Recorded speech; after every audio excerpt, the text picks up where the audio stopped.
Rothschild, Soros, Bloomberg, Branson, Cashing, Goldman Sachs, J.P. Morgan Chase, BlackRock, Carlyle Group. The banking behemoths and business titans are turning out in force in the final hours of the countdown to one of the most momentous votes in decades, if not of the past century.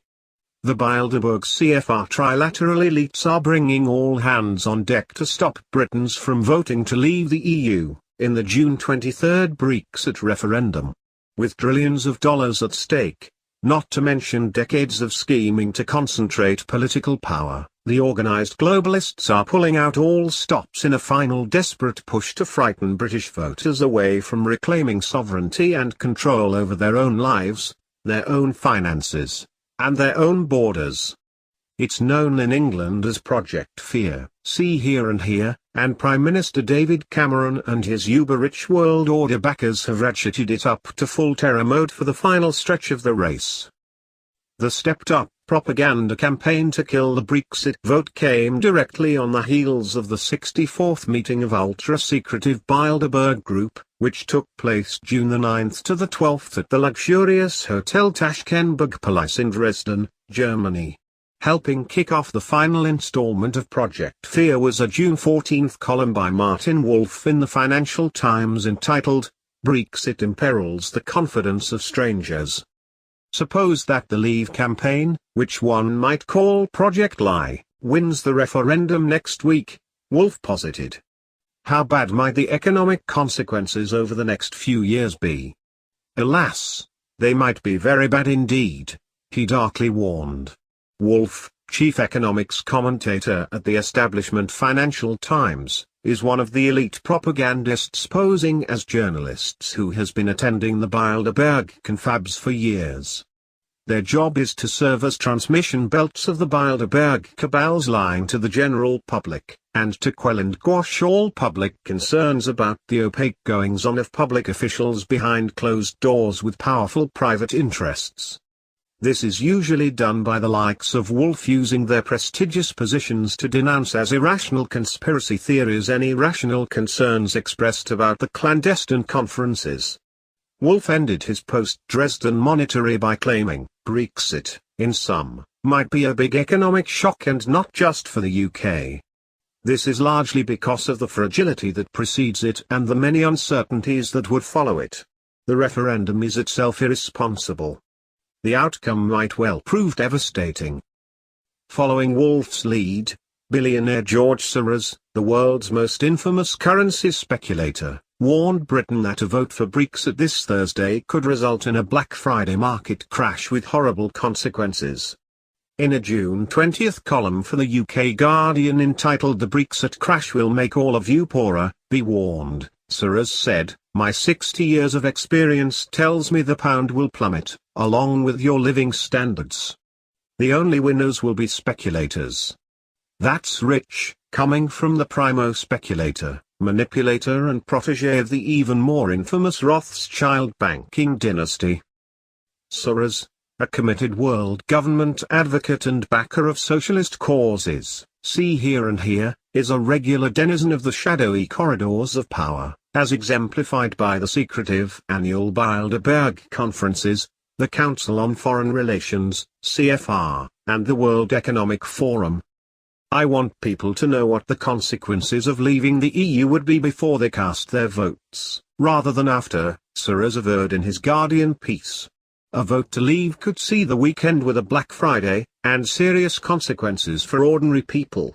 Of course, the predatory investor's professed concern is somewhat suspect, since he has made much of his multi-billion-dollar fortune by toppling markets and manipulating currencies in deals that have destroyed the lives, savings, and jobs of millions of ordinary people around the world.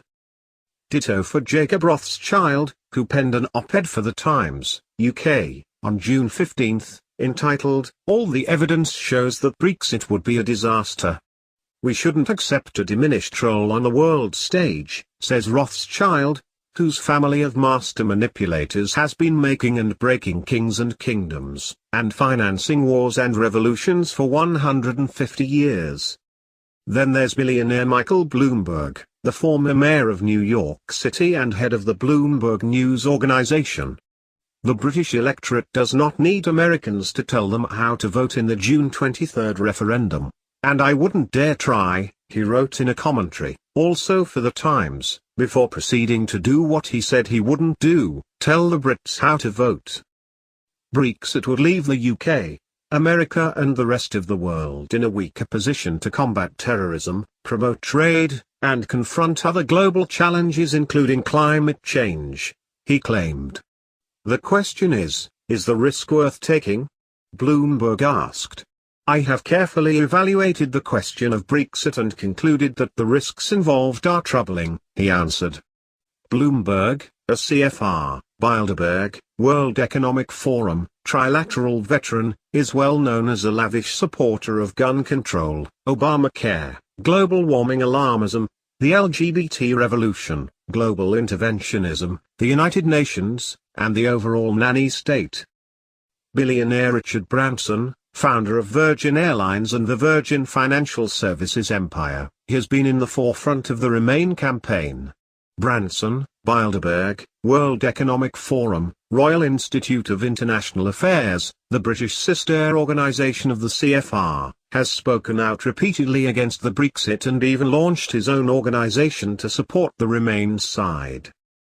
Hong Kong mega-tycoon Li Ka-shing, with an estimated wealth of $28.6 billion, is pegged by Bloomberg as Asia's third richest person, behind Chinese moguls Jack Ma, Alibaba Group Holding Limited, and Wang Jianlin, Dalian Wanda Group Co.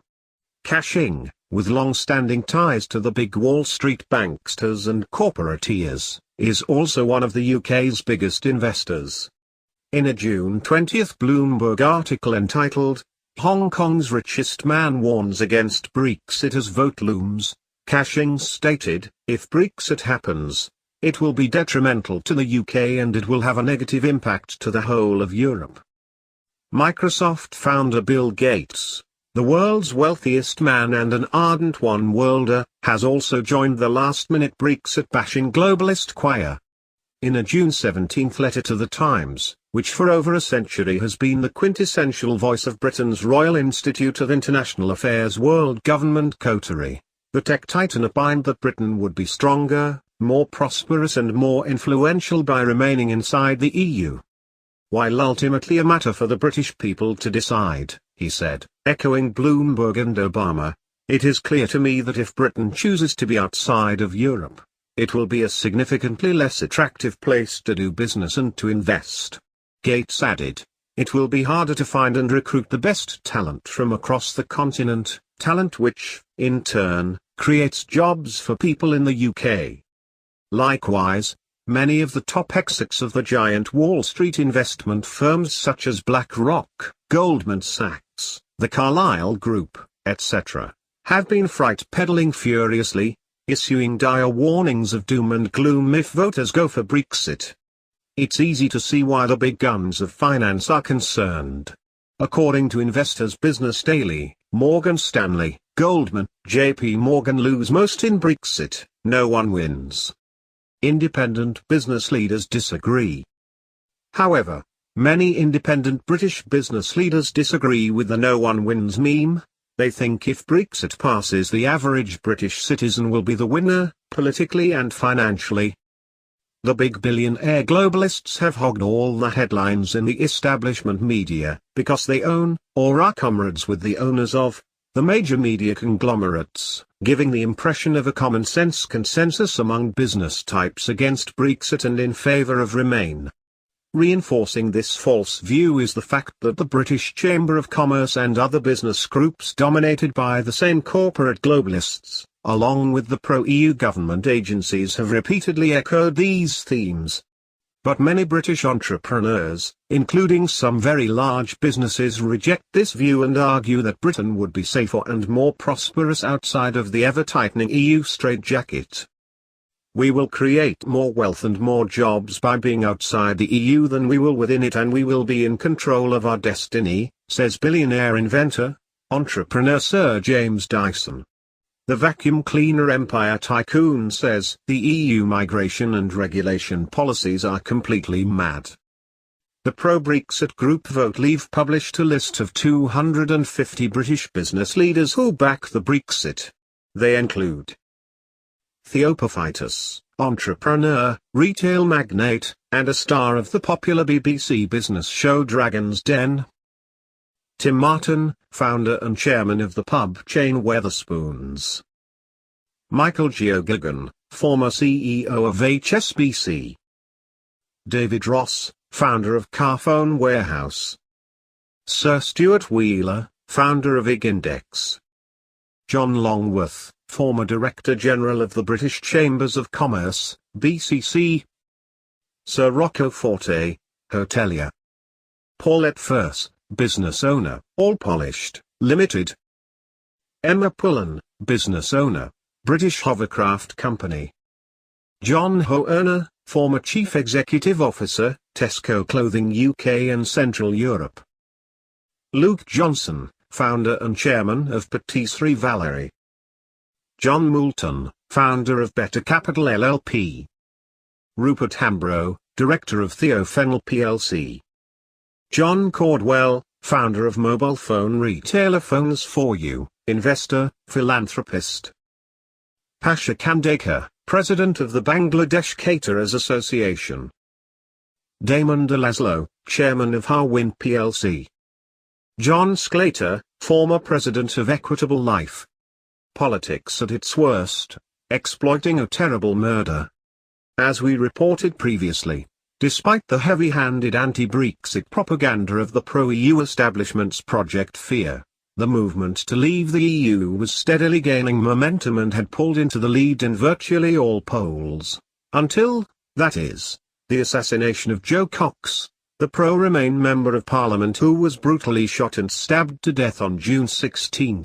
Immediately, as if on pre-planned cue, the Bilderberg establishment's prostitute press turned the tragic, and convenient, murder into a condemnation of the Leave campaign and a cause célèbre for the Remain camp. Polls released since the killing of pro-EU campaigner Joe Cox have suggested the Remain camp is gaining ground, producing the swing back toward the vote to stay, the pro-EU Bloomberg News reported today. With less than 48 hours left before the referendum, multiple polls are showing the outcome too close to call, with some showing Leave leading by 1 or 2 points, and others showing the opposite, with Remain in front, barely. Do not be surprised if another assassination or terrorist bombing occurs by the time the Brexit polling begins on Thursday. If that happens, we can be sure the pro-EU politicians and their corporate and media allies will rush to decry it as a right-wing, nationalist, extremist act resulting from the tone of fear, hate, intolerance, incivility, and xenophobia of the pro